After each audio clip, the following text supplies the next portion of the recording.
Well, hello everyone, and welcome back to Suzerain, where it seems the line going up has helped. We're at -25 now instead of -26. Uh, let's go on to get briefed on the current economic situation. I arrived at the Ministry of Economy and proceeded upstairs. An assistant waiting by the door to the meeting room took my jacket. I opened the door and entered the largest boardroom in the building. Simon was sitting alone with a glass of water and his documents laid out before him. He stood up when I entered and approached me. After a quick handshake, I took a seat. Good afternoon, Mr. President. Good afternoon.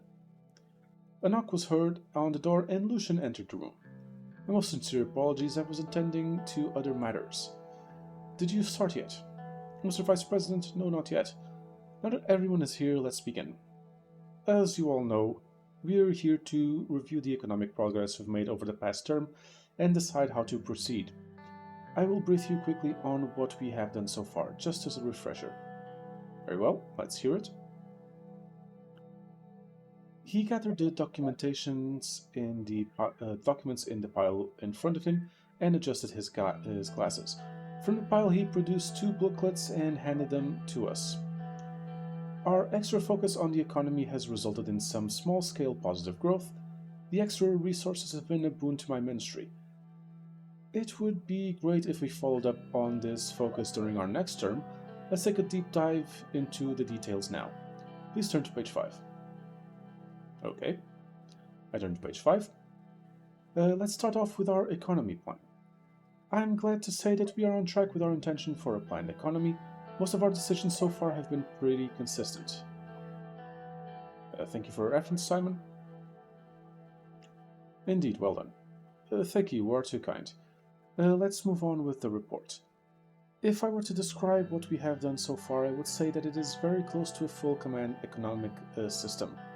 Please turn to page 16. I mean, not completely, but... I turn to page 16 titled Status of Trade and the Effects on Foreign Policy. I'm happy to say that our trade has increased since the beginning of our term. Good. We are on the right path. More trade means more vibrant economy, which means unbridled economic development. For better or for worse, Sutherland is becoming quite reliant on foreign economies. I can see the benefits, but most voters certainly will not. We will need to provide them with the right narrative. That's what you excel at, Mr. Galad. I am sure you will have no problem spinning this around.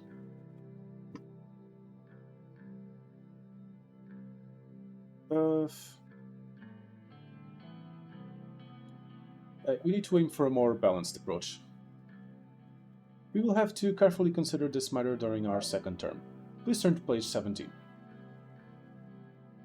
In our attempt to repair Sutherland's economic system, we have mostly gone against the wishes of big business in favor of the requests of Sutherland's citizens.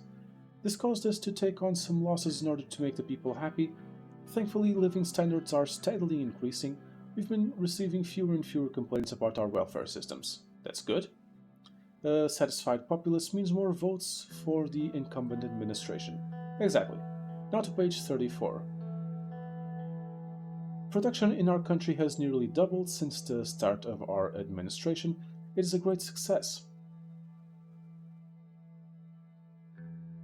I couldn't have asked for more. Good work.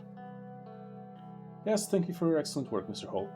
Teamwork makes it happen. Moving on to logistics. Our situation has improved above and beyond our expectations. Our infrastructure projects have paid off in the long term. Smoother commutes, easier access, faster delivery times, everybody's happy. All that it cost was a massive debt crisis. We're very close to the end. I want to talk about a few numbers. Please turn to page 57. I have prepared a chart. Our inflation rate is currently at a staggering 49%. Gee Christ on a fucking bicycle. Oh, that fucking hurts. 49%. Oh shit. It might be the highest in Sutherland's history. Sordid trend has been wildly fluctuating as a result, and consumer prices have gone up. which means that Swordfish citizens are angry at the government.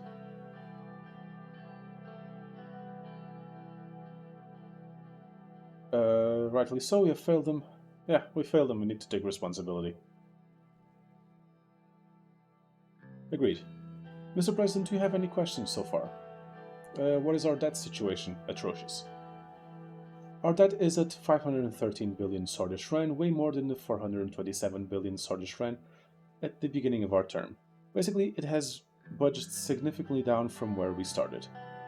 I would still consider this as an economic loss as we inherited a recession. We essentially increased the possibility of an uncontrollable debt spiral. Due to our reckless spending in the first term, I'm sorry to say that we have entered a debt crisis.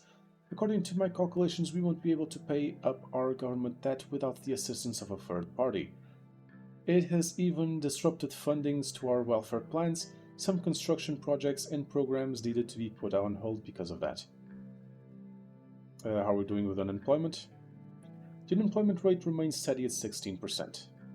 Not great. Stagnation is mostly due to the lack of investments and average economic planning. What are the latest numbers on our GDP? Our current GDP is at 141 billion Swordfish Ren, a major decrease from the 310 billion Swordfish Ren we had at the beginning of our term. That is not good. That is not good. We're less than half our GDP. As per the latest stats, the economy shrank 18% in the last 4 years on average. In short, we are suffering from a decreased economical capacity. Those are all the questions I had. Very well. I want to quickly highlight our budget expenditure. My numbers indicate that overall we have been generously spending on government budget. Money that is not spent is just pieces of paper, so that's good for us. Now, going into the elections and hopefully a second term, we need to decide on the way forward. One thing is clear, we need a bigger budget. Unfortunately, we are facing strong resistance from the party apparatus and state mechanism. This means we won't be able to execute new opportunities to reduce our deficit. Now that that's out of our way, during our first term, we have faced many challenges in the midst of a recession. We have worked hard to fight against the odds, but it was not enough. Simon paused to wipe his glasses. He swallowed before continuing. Mr. President, you may have surmised from the numbers I have given you that the economy has worsened considerably over the course of our administration. I mean, it seems like the economy is doing great, it's just finances are in the doghouse. I wanted to prepare you for the truth. This is no longer a mere recession. We have entered a period that historians might reasonably refer to as the Swordfish Great Depression. We have broken our promises and failed our people. My only hope is that the future generations will be able to forgive us when they look back.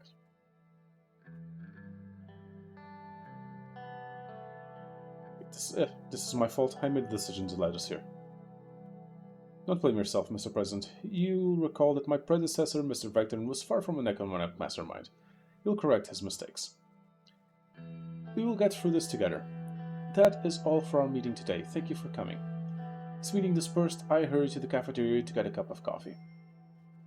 Well, cheering news. Okay, moderate growth.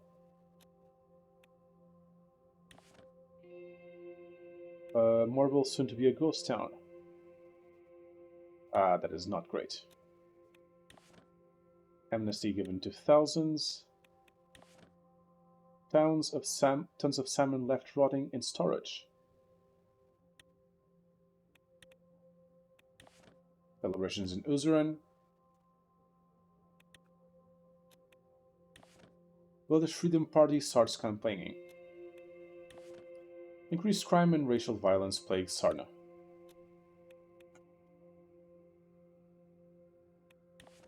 NFB welcomes General Luderin's son. Very low public opinion. Ouch. 20% approval rating. We're doing great. And we're in a depression. Our nation will recover.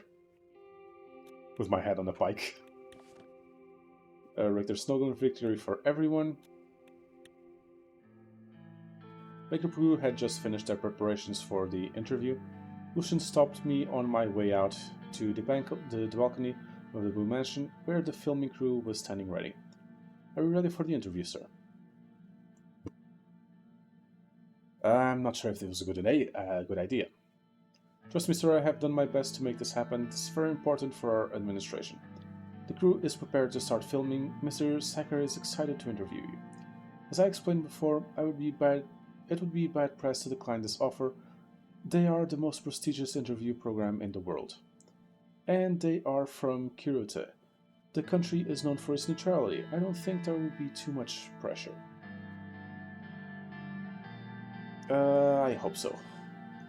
I walked to the balcony and sat on the seat prepared for me, directly across from Mr. Sacker. Mr. President, welcome to One-on-One. Thank you so much for taking the time to speak with us. Let us begin with the latest incident between Swordland and Rumburg. An aircraft of the Swedish Air Forces was shot down by Rumburgian anti-air guns a few weeks ago. Officials from the Rumburgian government proclaimed that the aircraft was flying inside the airspace of Rumburg. Your government has been silent apart from a few statements which have claimed that your plane was indeed in Swedish airspace when it was shot down. Do you believe that Rumburg forces initiated an intentional attack? We have reason to believe that, yes. Rumburg has become increasingly aggressive over the last years. I didn't want my government to be silent. I wanted to lodge international protests. Does that mean there will be more hostilities on the horizon? Can't say that for sure. We'll have to ask Queen Livingstone herself. Do you believe these harassments could lead to an actual war between Swordland and Rumburg in the future?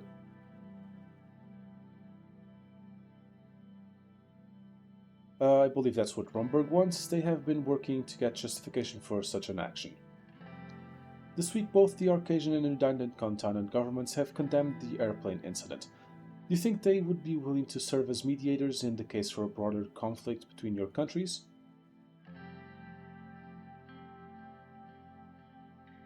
I hope so. We looked up to the international community to maintain peace in all of Merkaba. You have also earlier claimed that Rumburg has been spying on your administration, and the alleged spy was none other than your own secretary. Rumburger has since denied all your claims. He stared into my eyes, awaiting a response. We have all the evidence it was them. The world should know about Rumburg's interferences with its neighbors. It's a very serious accusation, Mr. President. To elaborate, the scandal following the alleged spy's discovery resulted in Mr. Vectorn's leaving office. He was blamed and you appointed a new vice president. Many claim that this was just an internal political move designed to replace Mr. Vectorn. What do you have to say about those claims?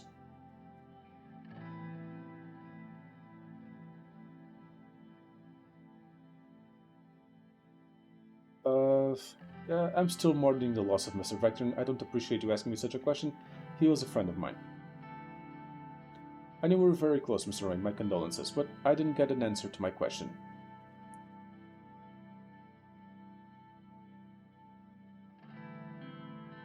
Why would I oust my largest supporter, close friend, and the backbone of my administration?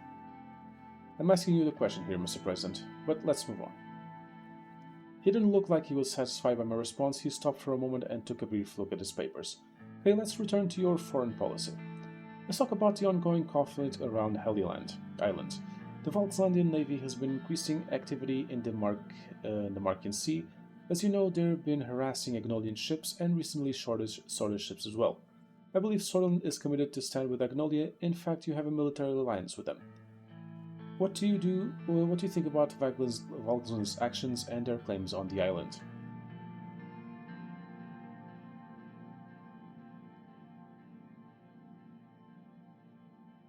I invite Chancellor Hegel to see reason. I believe the conflict can be resolved diplomatically. Do you think the hostilities between Agnolia and Valksland might erupt into a hot war?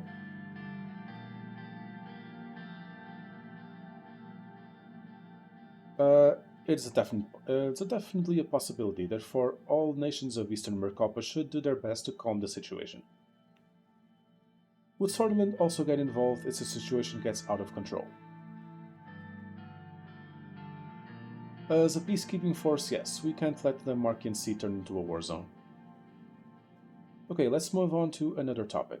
Last year, a huge conflict took place close to your borders with Velen. When the Vezek forces partook in a massacre of Bloodish civilians under the guise of eliminating the Bloodish Freedom Front, Sorland decided to stay out of the conflict. In fact, many refugees fleeing from the massacre came to Sorland. Knowing that Sorland also had its troubles with the Bloodish independence movement, how did Sorland cope with the influx of Bloodish refugees coming from Velen?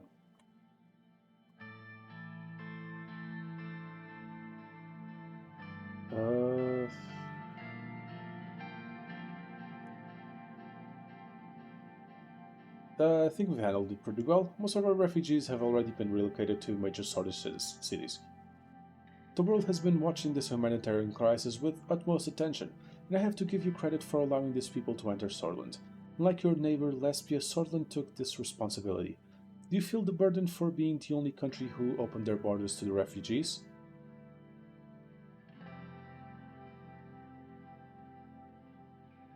To some extent, but can't complain. In an ideal world, all surrounding nations would take responsibility, but Sorland stands alone yet again. I understand. Can you say with certainty that these refugees can adapt and find a better life in Sorland?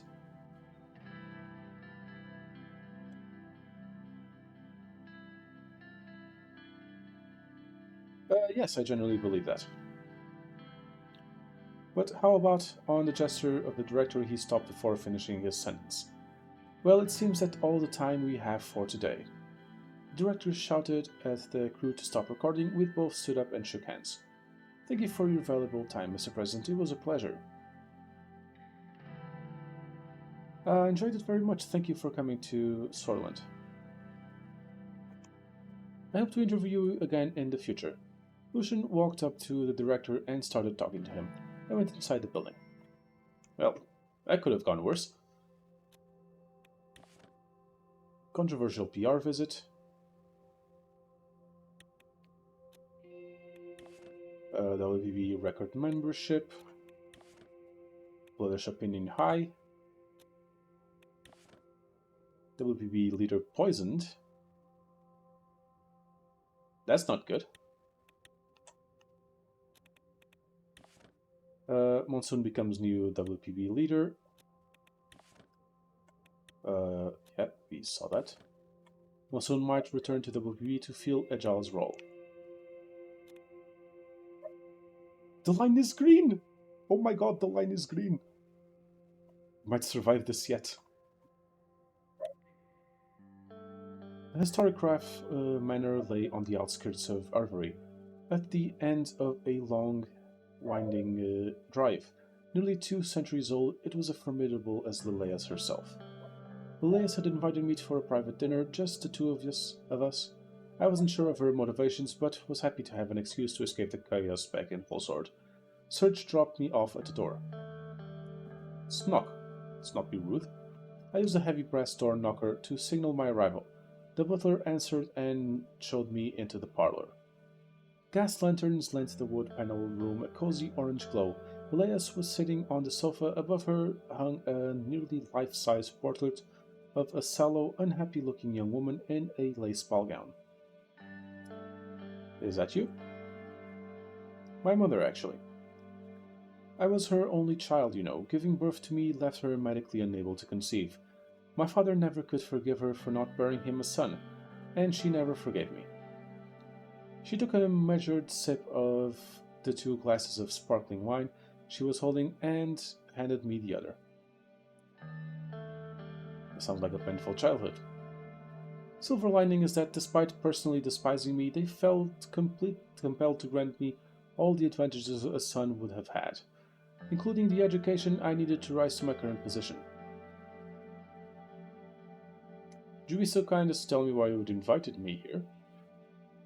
Given how your wife spends her time these days, I thought you might be in need of a home-cooked supper. Fuck you. The butler silently stepped into the parlor and rang the silver bell, and don't fucking tell me it was you who cooked. We have a fucking butler. Speaking of which, she led me into the dining room where a glittering chandelier hung from the high ceiling. Beneath it was a long table set for 2. A woman in an apron and chef's hat, Vezek by her appearance, ceremoniously presented a roast rack of venison. Smells delicious. Groundskeeper shot it this morning. What a posh prick. Lilias bowed her head and said a quick prayer, then motioned for me to dig in. It was some of the best meat I've ever had. We ate in silence for a while, then Lilias pensively laid down her cutlery. Anton, I want you to know that I have nothing but respect for you. Of course. But given certain developments that have occurred over the course of your term, I believe you are no longer fit to lead the United Sortland Party. Lilias took a deep breath. I wanted you to be the first to know that I myself will be running against you at the party congress. I suspected that might happen. Of course you did. You aren't stupid. Did you think I'd sit by as you made a mockery out of this country's constitution? The very constitution that is keeping this nation safe from internal and external threats. You're a disgrace to the good name of Tarkin Soul. You're fired. It's a little late for that. I'm doing you a courtesy tonight. I didn't want to surprise you at the Congress, and I wanted to give you time to consider backing me.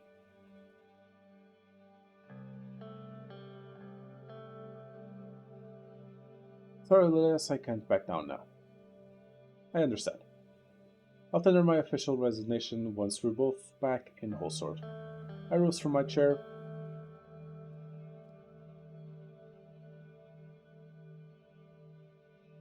It's a shame to lose you. Likewise. I'll have my butler show you out. She stayed as her butler gently led me outside.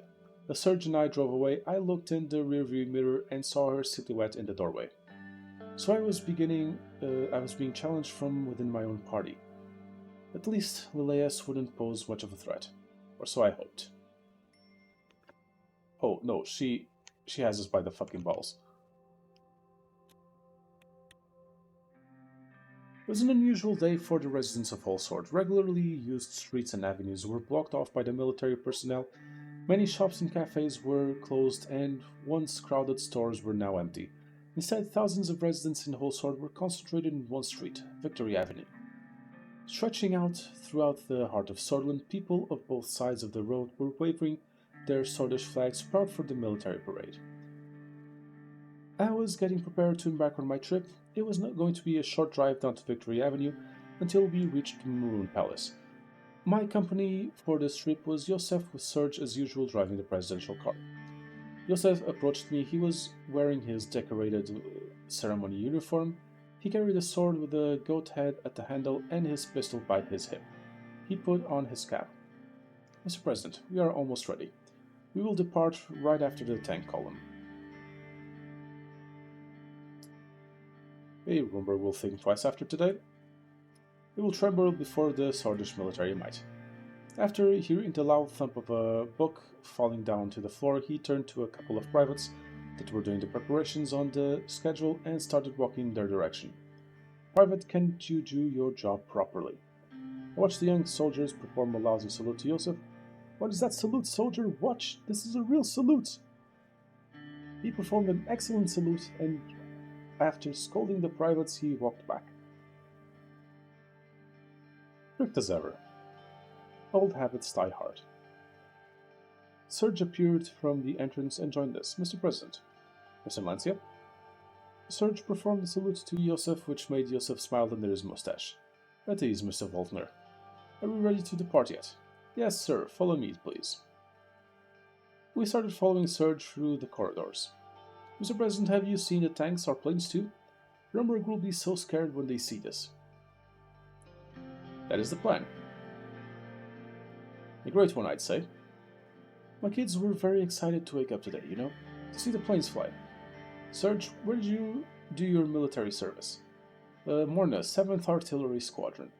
I still talk with many of my friends from those days. Camaraderie of military is never forgotten.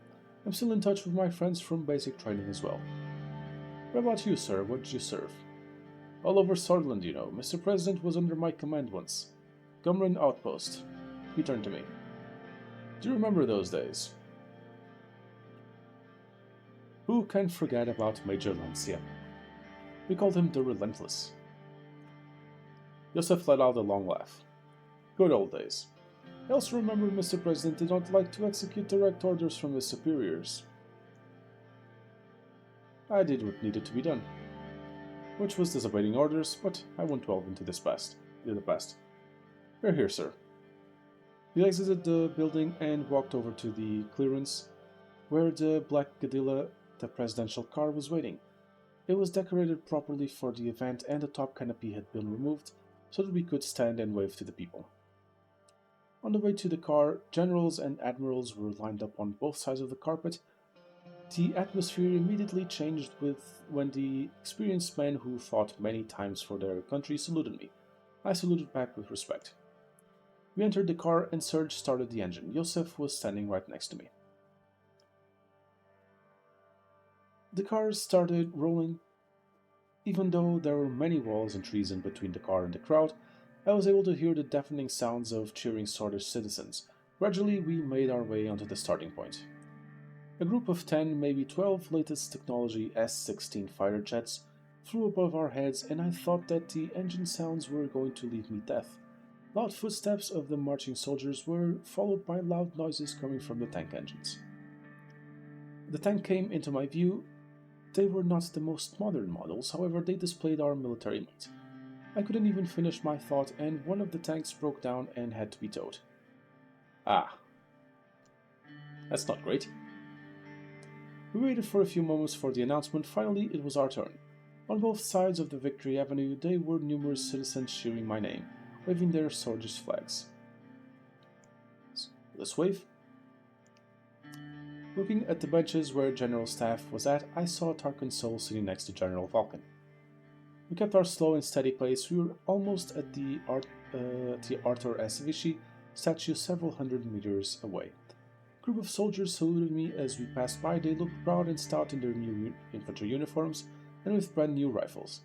We continued on as per the schedule and finally arrived at the Maroon Palace, which marked the end of the parade. People of whole sort dispersed to their homes. A clear message was sent to Rumburg by the display of our military might. We were about to see whether it would be enough or not. Well, let's hope it is, otherwise we're fucked.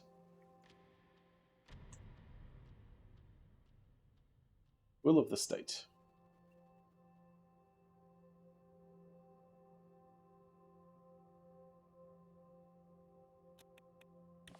Okay. Alliance of Nations session. Okay, going to a football match. Today the management of FC Anrica had invited me to attend a pivotal football match. At Lucian's urging, I accepted. The team was representing Sorland in the international arena. According to Lucian, it would have been unpresidential not to put in an appearance. FC Anrica was finally at the Merkoppen Champions Cup, the most prestigious football tournament in the world. For the first time ever, a Swedish team had managed to qualify for the knockout phase. Millions of Swedish people were waiting to watch FC Anrica compete against the legendary Riesian team, Real Monteclar. Despite all odds being stacked against them, the mood was full of hope. A win today would bring Anrica to the quarterfinals, a feat that no Swedish team had ever managed to achieve. And of course, all presidents of Sorland, current and former, were invited to watch the historic competition. I was told that both Tarquin Sol and Ewald Alfonso would be joining me in the lounge reserved for us. How are you feeling, sir? I can't believe Peter's not here to see this. A tragedy, sir. Mr. Vecton did excel at making public appearances, if nothing else. We made our way towards the Maroon Stadium. The idea that the arena was situated in one of the most crowded quarters of Anrica, surrounded by dense urban development. As we wound our way through the streets, I noticed the name of Tarquin Sol everywhere. Since I'd last been here, markets, restaurants, and even pubs named after the colonel had all popped up. Ah, that can bode well for my collection prospects.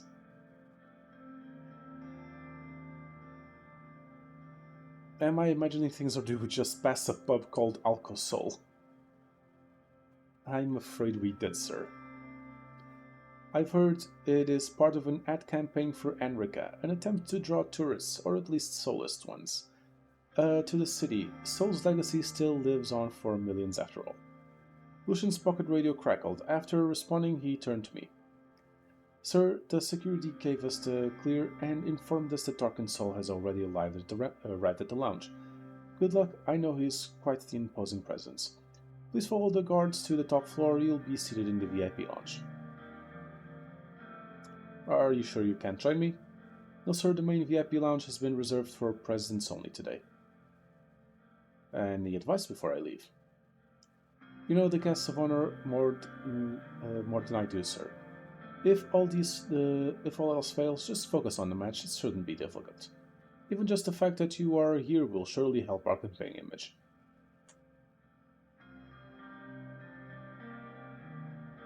I just hope FC Sword fans don't hold it against me.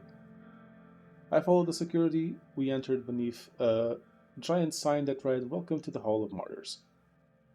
The corridors inside were painted almost completely in maroon. Adorning them were various depictions of the Swordish coat and numerous jerseys awarding the team photographs. On our way up, I was greeted by the president of the club. Beaming with pride, he immediately shook my hand. Behind him, Mayor Curtin Leste and Gus Menger were sitting to greet me as well. All of them had FC Enrica pins attached to their collars. Welcome to Enrica, Mr. President. You are always welcome in Enrica, and it is great to see you show support in person. Thanks for being here. This match means a lot for us Enricans. And all of Sorland. Never before has Swordish team reached this stage, the Mercalton Cup.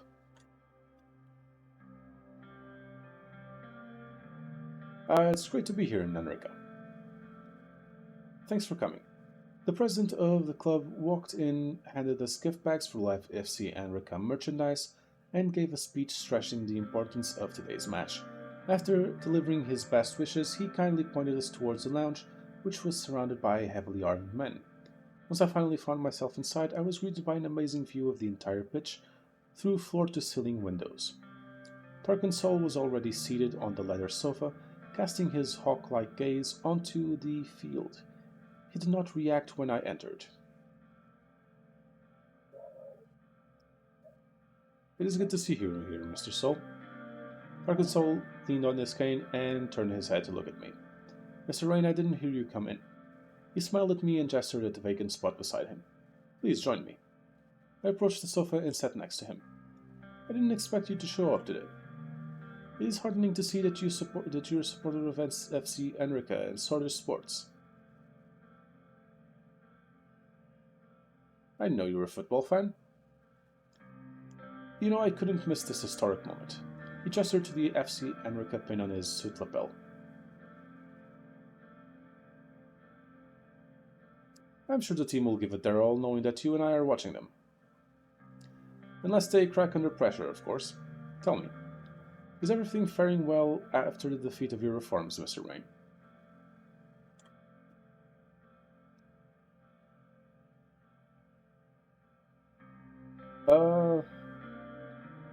I'll admit the term could have gone better. We cannot reverse time, he sighed. Despite all the warning signs, you adamantly followed your own pig-headed vision for Sorwent. You continued on the path that Ewald Alfonso started, obliterating our economy and throwing the nation into a quagmire of poverty and depression. You have strayed from the values of the party. I'm warning you, Anton, don't you dare go too far.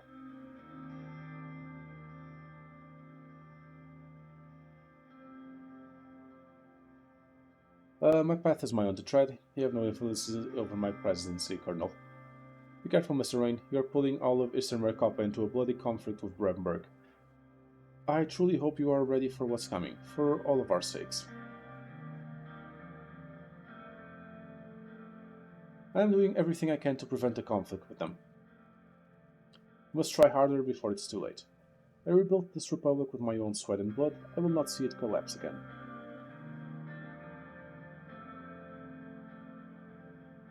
And I will never let that happen. Good. At least you have the spirit.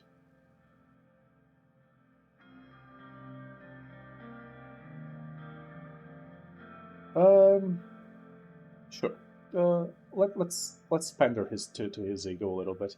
You know, we had our differences, but to say the least, but cannot argue with your brilliance on the battlefield. If we go to war, would you consider offering your guidance? You are taking a risk going over to the head of General Kruger's son. If and when that fateful day comes, I will not stand idly by and watch my country fall.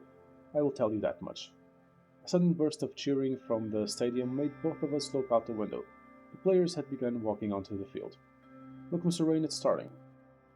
He pointed directly at a group of FC Enrica fans who stood up, holding colored boards, creating a massive illustration of Tarquin's soul. Under the portraits, the bottom row of boards slowly revealed the words, "Welcome home, Colonel." I forgot you were from Enrica. It's been some time. If it weren't for my name plastered everywhere in this city, I might have forgotten it myself.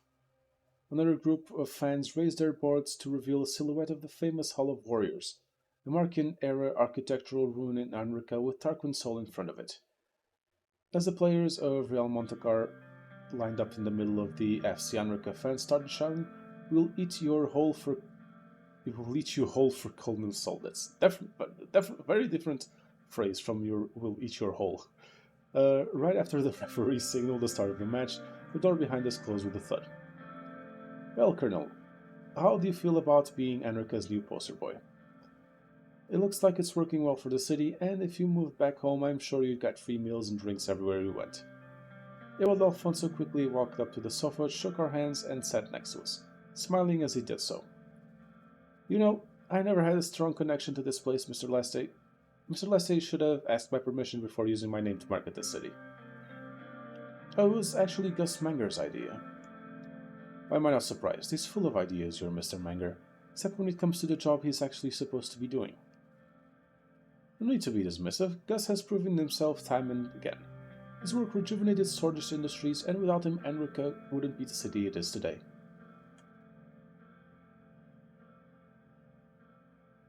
"I must say, Gus has been a very valuable minister of my cabinet.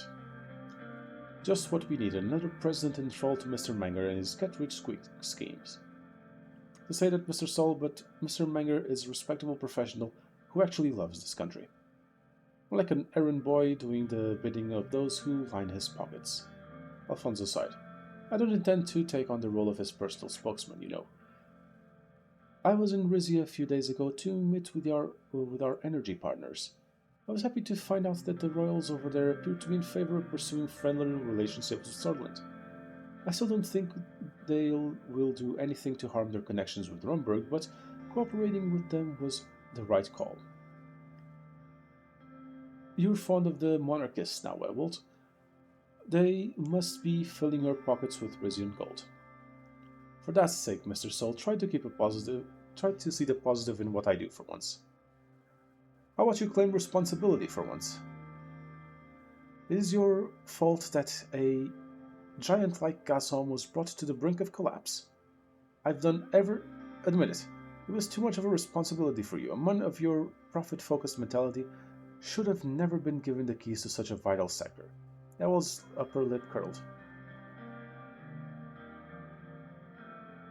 "What is done is done. Let's not start an argument now." "You're right. Let's not dwell on this." Just then, FC Enrica star midfielder made a breakaway down the field. The crowd erupted into cheers as the ball was passed from player to player, each touch bringing it closer to the goal. "Look, we're going to score." Too predictable. They won't make it past the other team's defense. As if on cue, Real Montecar's defense made a crucial block, sending the ball back down the field. "Your strategy skills, you should be a football coach, Cardinal." "Don't make me laugh." Alfonso turned to me. "How about you, Mr. Rain? It's been a while since we last met. Everything going well at the Piles?"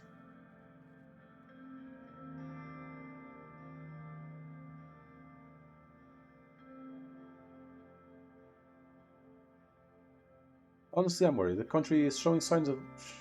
let's not say that in front of Sol." "Everything is fine, thank you." "That's a relief." Suddenly, a huge roar shook the stadium.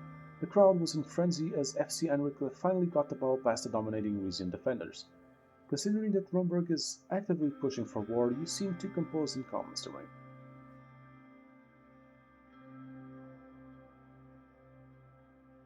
Romberg may be a massive world power, but nobody should underestimate Sutherland. We will see what they are capable of. Just then, Monteclar midfielders executed an incredibly fast counterattack, scoring a goal that put them ahead in just a few seconds. The soldiers' side of the stadium fell completely silent. It was a bad luck getting a top-tier Riesian team as our opponent. I still applaud our guys for giving their best. Not even FC Gelsord has ever come this far in an international tournament.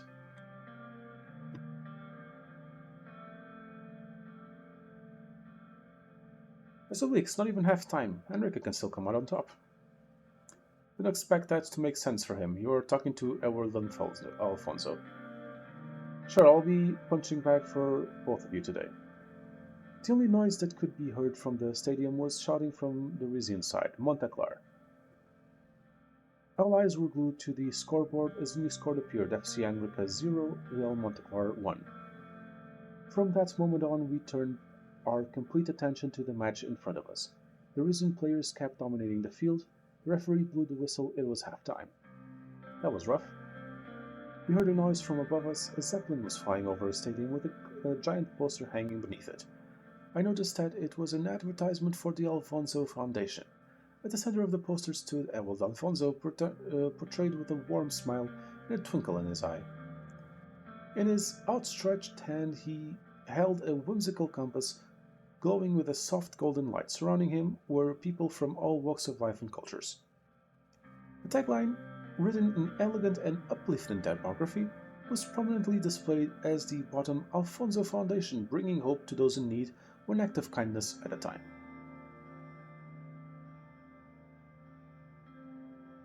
Well, that's new. Wait, there's more. Just then, the speakers in the stadium started playing a sound recording in full volume. Ladies and gentlemen, we bring you a message from the Alfonso Foundation, dedicated to spreading kindness and hope to the less fortunate.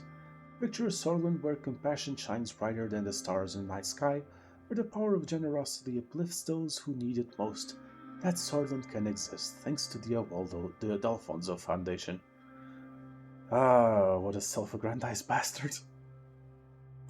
Led by the charismatic and esteemed President Ewald Alfonso, again, self-aggrandized bastard, this foundation is on a mission to make a difference in the lives of our fellow citizens, one act of kindness at a time. You call this kindness?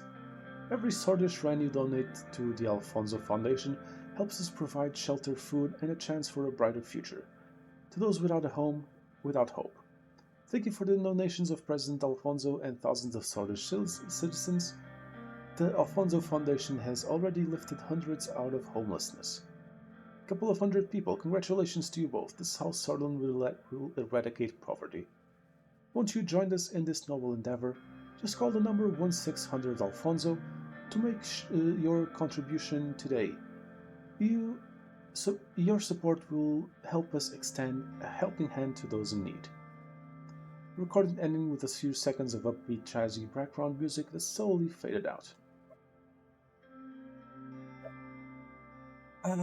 Yeah, the ad was a little bit distasteful. I beg to differ. Alfonso, are you not ashamed? Instead of planning a proper affordable housing program, you are spending your time with a crap like this. Is this your way of personal redemption? Spending a few rands out of your billions and portraying yourself as their savior? Like you, Mr. Sola, I am not portraying myself as a hero here. I retired from politics just like you did. I am now using my clout to help the poor. What's so wrong about this? You know I never called myself a hero, Ewald. It was my supporters who portrayed me as one. Don't spin the truth. Maybe they didn't have any other choice back then.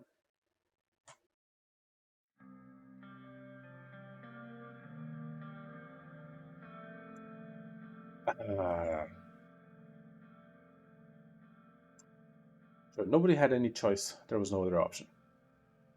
Precisely my point. I would say it is a valid choice if you only had one option to pick from. Are you still sore about the party giving you a hard time after I left? Admit it, Ewald, you never could accept being a less popular leader. You hated living under the shadow of what I built. This episode is going long, but there's a presidential catfight going on. It is true, I did hate working inside your shadow empire, but I succeeded in dismantling a lot of those obstacles you laid out for me, and opened the way for reforms. But you never let the party go free. So it was I who controlled each and every member. I was behind every problem you faced within the USP. Do you really believe that? You are the founder of the party, Mr. Soul. Don't even try to deny your influence over it. I still remember how the party became divided after you stopped supporting me. It is on them for being blind to the progress we were making.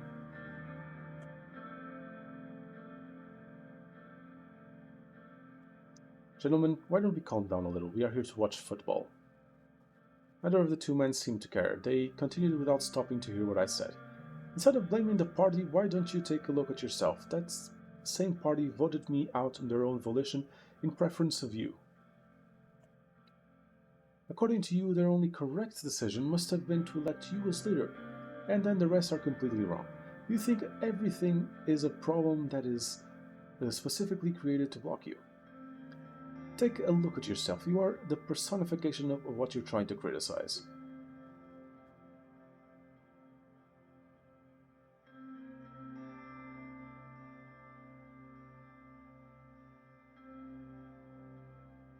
This is getting out of hand. I think both of you should calm down. I agree. Suddenly we turned our heads to the field as a massive roar shook the stadium. The second half was already in full swing and American players were aggressively attacking, weaving in and out of defenders with speed. Suddenly the ball was passed to the famous Swordfish striker Hakon Zlater, who was in front of the goal. I noticed Soul shifting in his seat, his gaze suddenly locked on the field.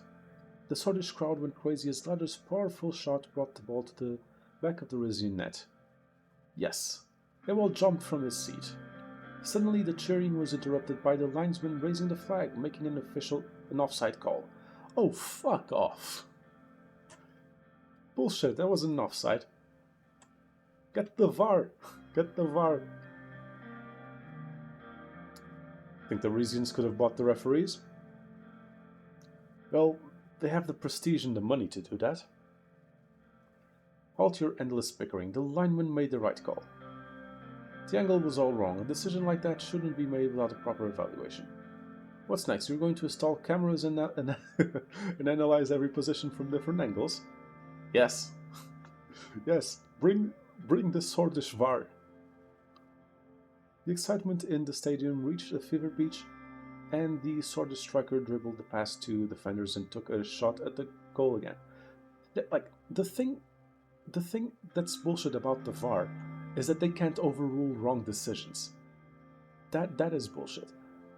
Why have, if the VAR can't overrule incorrect decisions, why have it in the first place? Anyways, the crowd held its breath as the ball sailed through the air, but the Monteclar goalkeeper made a miraculous save. Damn, that was close. He suddenly pointed to a group of people who were holding signs in the front row. Do you see that? It was a group of Rizians who were holding signs in the Swordfish language, "No to war in Merkopa, peace between Rumburg and Swordland." Looks like Rizians are also scared of a possible war between us and Rumburg. The Taurus family is a puppet of Queen Livingstone. If the Queen wants a war, Rizians will follow them. Do you think Rizia would aid Rumburg in a war with us? Suddenly a wave of shouting made us focus back on the field. An American player was shown a yellow card. With only a few minutes left the clock, it looked as though the match would end with a 1-0 loss for FC Anrica. But suddenly everything changed. Number 10 of Real Monteclar dribbled expertly toward the goal and effortlessly scored, and Anrican defenders watched him in shock. I knew it. We watched in silence as the scoreboard was modified to display FC Anrica 0, Real Monteclar 2. The Rizian side broke into massive applause as the referee blew the final whistle. Well then, that settles it. We should go down and console the boys. We left the lounge and went downstairs to congratulate the team for their efforts. Ah, unfortunate. Okay, the Assembly of Nations will have to be left for the next episode. This one has been almost has gone almost twice as long as it should have. Thank you all very much for watching. As always, please do like, comment, and subscribe. I have been Pope, and I will see you all next time.